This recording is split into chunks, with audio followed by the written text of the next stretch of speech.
Our final player this afternoon is Darius Stills. We'll open it up to questions. Greg Hunter. So, Darius, just give me a general overview. How has the defense played so far? How have you played so far? The defense played very well, but we still got a lot of work to do. But we're playing better than people have expected to play. We're top defense in the nation, number one defense in Big 12. But we know we got to continue to just keep climbing and doing better. Me individually still got a lot of work to do, but I'm playing better. They're scheming off me and Dante a lot, so it's kind of difficult at times to make plays, but other guys are making plays, so that's all that matters. So we're doing pretty good. John Antonik. Hey, Darius, we just had Zach Frazier on here, and I just wanted to get some of your thoughts on Zach. Seems like you guys got him ready to play football, but he was just on here with us doing interviews, and it sounded like he was just taking the SAT or something, man.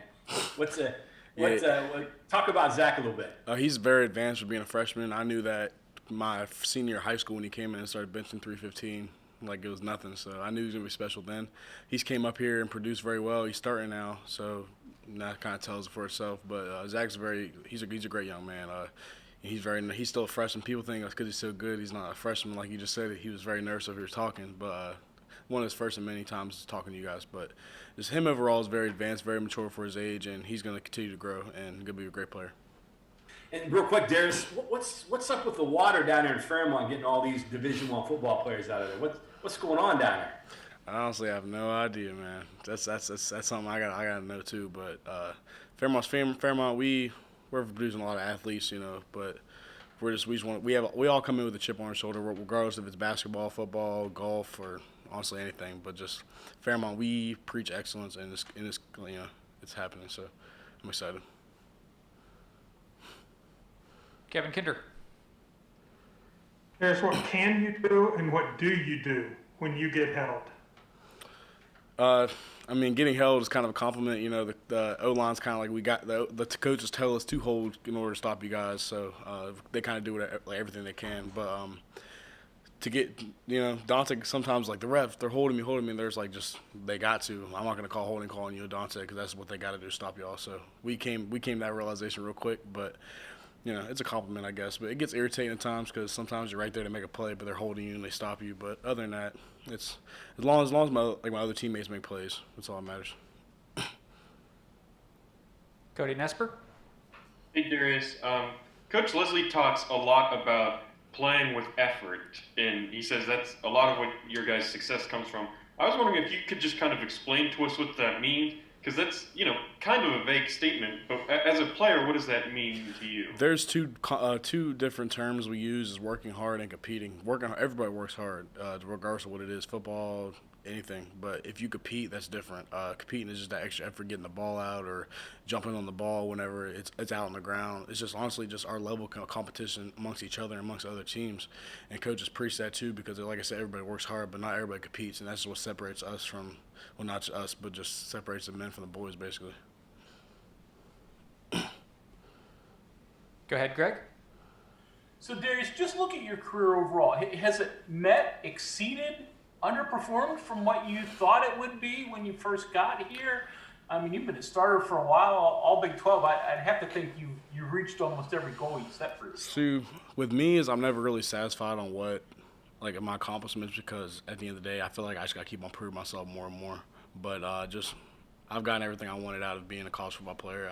I came up here nervous but not expecting. Like, I had the dream of doing what I'm doing now, but you really don't know how it's going to go. But, I'm living the dream right now. So I'm excited about just my next chapter in my life and where I'm going to go. John? Getting back to Zach, was there a wow moment or a time when you saw him as a young guy and you're like, hey, this dude's got a chance? I think the first snap he played here, he pancaked one of the other opposing D linemen just easily, and I knew from then on now he's going to be a great player here. So just watch out for Zach. He's going to be a guy that's going to be he has a chance to go to the next level for sure. So just watch out for him.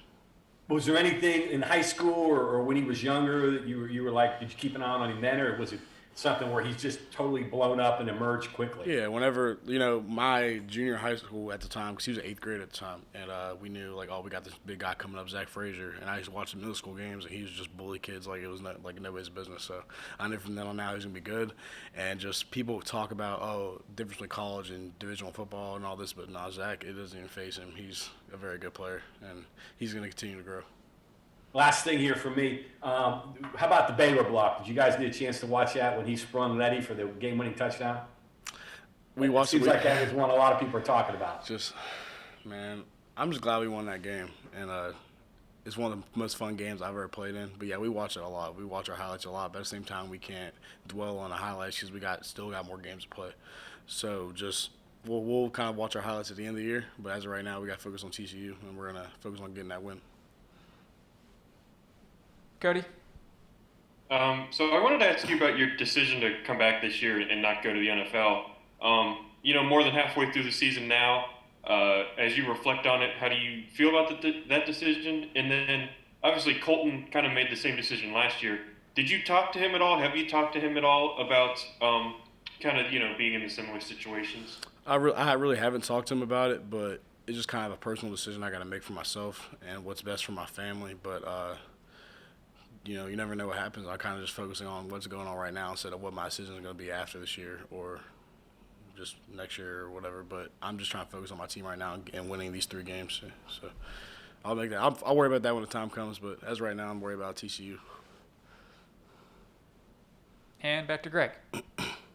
So who gets more excited, your mom or you or Dante during the game? And Dante had talked about being able to hear your mom when there weren't any fans around. Could you pick out what she was saying, what she was screaming? Honestly, my mom gets very excited because she loves us and she lives football through us because, she's my mom. But yeah, we can hear what she's saying, but we can't really hear exactly what she's saying. I can just hear her voice, and it's either come on, get in there, or just you got to do better. So we know we got to do better whenever we hear our mom shout for us. So that's how it's always been. Go ahead, Kevin. Following up on that, what kind of player would your mom have been? Oh, she was just like me, for sure. Because she's got that attitude, and I get my attitude from her. So she's that stubborn attitude that nobody can stop her unless it's herself. So she'd be just like me as a football player for sure. She'd try to rip somebody's head off.